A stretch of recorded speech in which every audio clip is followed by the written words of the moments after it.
আসসালামু আলাইকুম, কেমন আছেন? এই মুহূর্তে আমি অন্তর আছি আপনার সাথে। গ্রামের সবুজ শ্যামল প্রকৃতিতে হাঁটতেছি পড়ন্ত বিকেলবেলা। দেখেন ওই যে সূর্য দেখা যায়, দেখাই তো, এই যে দেখেন সূর্য ডুবে যাবে। চারদিকে পাখির কলতান, পাখির কিচিরমিচির শব্দ, সবুজ দিগন্ত জোড়া, আর এই সবুজের মাঝে আমি আছি অন্তর আপনার সাথে। আজকে দুই চারটা কথা বলি। ব্যাপারটা হচ্ছে, অনেক মানুষ আছেন যারা গ্রামে আসতে চায় না, যারা সব সময় শহরে থাকতে বেশি স্বাচ্ছন্দ্য বোধ করে। গ্রামে তাদের অ্যালার্জি, গ্রামে আসলে ধুলা বালি ময়লা, গ্রামের মানুষজন নোংরা, গ্রামের ব্যাপার স্যাপারগুলো সবসময়ই কেমন জানি নেগেটিভ চিন্তা করে অনেকেই। তো আসলে আমাদের চোখ আছে, আল্লাহ আমাদেরকে দুইটা চোখ দিছে, অমূল্য সম্পদ। এবং আল্লাহ এত সুন্দর করে পৃথিবীটারে সাজাইছে, এত চমৎকারভাবে দুনিয়াটারে সাজাইছে আমাদেরকে দেখার জন্য। এই চমৎকার দুটা চোখ দিয়ে এই প্রকৃতিটাকে দেখার জন্যই কিন্তু আল্লাহ বানাইছে। অথচ আমরা শহরে যাই জীবন ও জীবিকার জন্য, শহরে আমরা যাই 2টা টাকা ইনকামের জন্য। 2টা টাকা কেন ইনকাম করতে চাই? কারণ আমি আমার পরিবার পরিজন নিয়ে ভালো থাকতে চাই। এখন দেখেন, চিন্তা মাথায় একটা জিনিস রাখতে হবে যে আমি শহরে যাই একটাই রিজন, আমি আমার পরিবার পরিজন নিয়ে ভালো থাকব। কিন্তু দিন শেষে ব্যাপারটা এমন একটা বিশ্রী অবস্থাতে দাঁড়ায় যে আমি ভালো থাকব, কিন্তু ভালো থাকতে গিয়ে আমার ভালো থাকাটাকেই আমি দিন শেষে বিসর্জন দিচ্ছি শুধুমাত্র এই 2টা টাকা ইনকামের জন্য। তো এইটা তো আসলে হওয়া কাম্য না। মানে প্রধান ফোকাস থাকতে হবে, আমাকে ভালো থাকতে হবে, সেই জন্যে আমি ইনকাম করব, সেই জন্য আমি কষ্ট করব, শহরে থাকি যেখানেই থাকি। কিন্তু আমি যদি আমার ভালো থাকাটাকে মানে নিচে ফেলে অন্য সবগুলোকে আগে রাখি, তাহলে কি দরকার দুনিয়াতে আসলে আসার? কি দরকার ছিল বলেন? সবার ঊর্ধ্বে গিয়ে যেটা বলতে চাই যে গ্রামকে ভালোবাসতে হবে।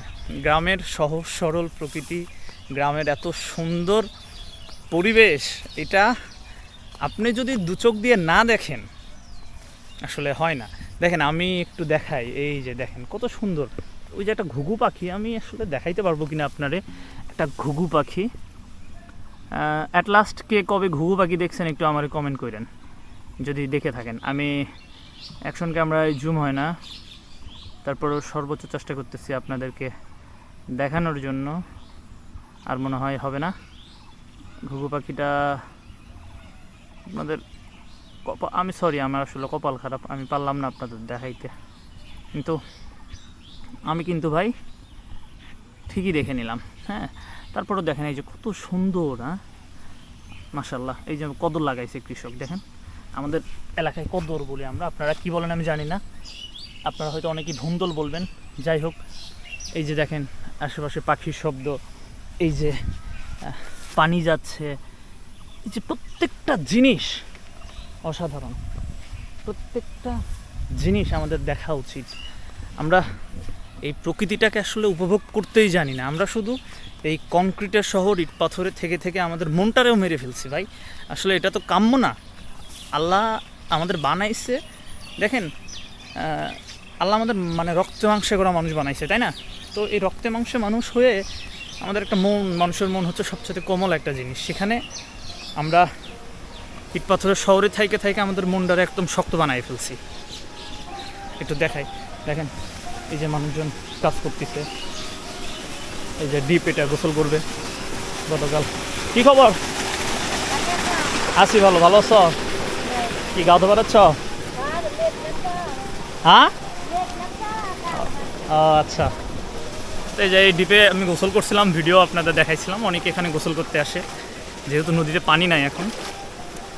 এই হচ্ছে পরিস্থিতি। তো দেখুন কত সুন্দর চারদিকের পরিবেশ। আমি এক কৃষকের সাথে কথা বলি, চলেন আপনাদেরকেও দেখাই, আপনারাও দেখেন। এই যে দেখেন এখানে কত সুন্দর পালং শাক চাষ করা হয়েছে। হ্যাঁ এই যে দেখেন পালং শাক দেখাই আপনাদের, একটু চলেন। কি খবর? হ্যাঁ পালং শাক লাগাছেন, বেচা গেছিল? কি কারণ এখনো বেচেন নাই?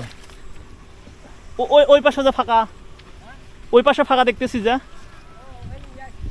কি ওই পাশে উষুনা ছিল? হ্যাঁ বেশ ভালোই ছিল। ও আর এই পাশে যে পালং শাক তুলেননি এখনো? ঈদ, ঈদের পরে পুটুল ধরছে? পুটুলের দাম কিরম এবার?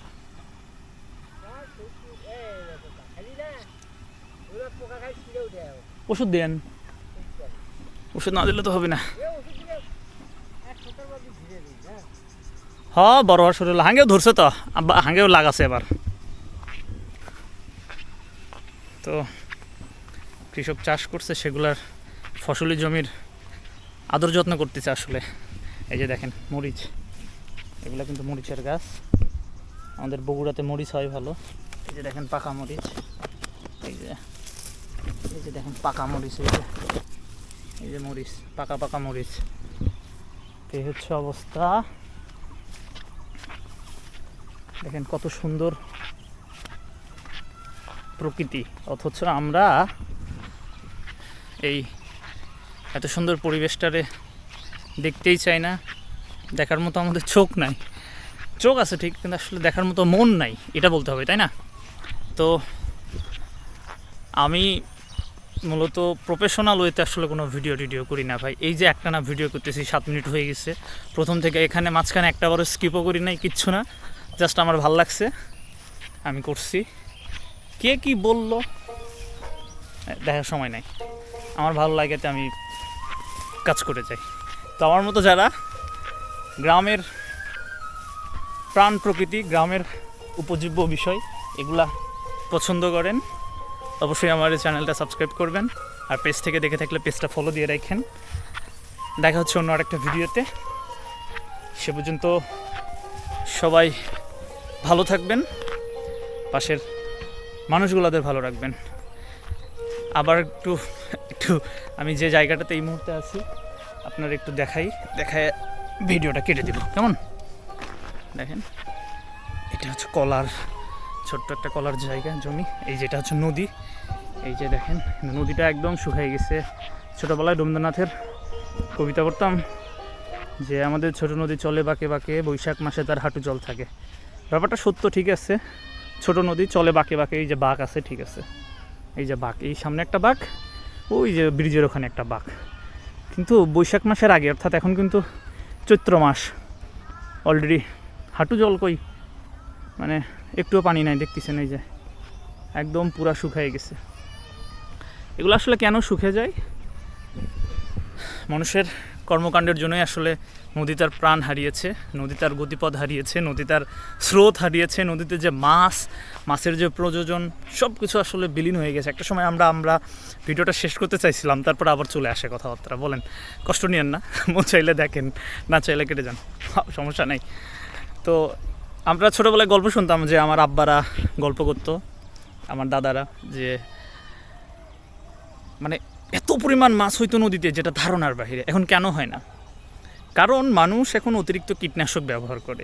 দেখে নদীতে পানিই নাই, পানিটা থাকলে না মাছ থাকতো, পানিটা পর্যন্ত নাই, এটা হচ্ছে আসল কথা।